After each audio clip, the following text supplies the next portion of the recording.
এখন শুধু মজা দেখার পালা। আর মনে রাখবেন, রেগে গেলে কিন্তু প্রেশার বেড়ে যায়, হাসলে মন ভালো থাকে। আর এটা যে হবে পশ্চিমবঙ্গের সব মানুষই তো জানতেন, মানতেন না।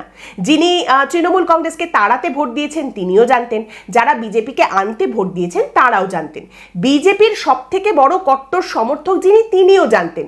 শুধু তিনি কি বলতেন, ম্যাক্সিমাম কি বলতেন, তিনি বলতেন যে খাবি যখন একটু ধরে খা, একটু রয়ে শোয়ে খা, এত তাড়াতাড়ি এত বড় হাঁ করিস না যে মন্ডা মিঠাইয়ের সঙ্গে সঙ্গে গু গোবরও মুখের ভেতরে ঢুকে যায়, একটু ধরে খা।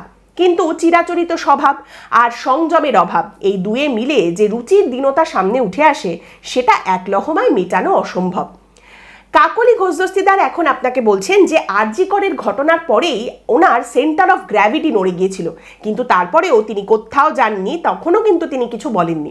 তবে এর থেকেও মজার কথা হচ্ছে, কাকলি ঘোষ দস্তিদার সেই সময় অত্যন্ত সম্ভাবনাময় এক তরুণী চিকিৎসকের ওই রকম ভয়ঙ্কর মৃত্যুর পর সেই প্রসঙ্গে বলেছিলেন, এখন তো ছাত্রীদের কোলের ওপরে বসিয়ে পাশ করিয়ে দেওয়ার চল শুরু হয়েছে। মহিলা ছাত্রীদের সম্পর্কে এইরকম একটা অপমানজনক মন্তব্য তখন কাকলি ঘোষ দস্তিদার করেছিলেন। ভোটের কিছুদিন আগেই বর্তমানে আমাদের রাজ্যের মন্ত্রী, তখন বিধায়িকা অগ্নিমিত্রা পাল, তাকে যে ভাষায় আক্রমণ করে যে ধরনের অপমান কাকলি ঘোষ দস্তিদার করেছিলেন, এই বলে যে আপনি তো দেখছি নাটকটা ভালোই পারেন, আপনি তো শাড়ি ছাপতেন, এসব কথা যে বলেছিলেন সেটাও নিশ্চয়ই আপনারা মনে রেখে দিয়েছেন।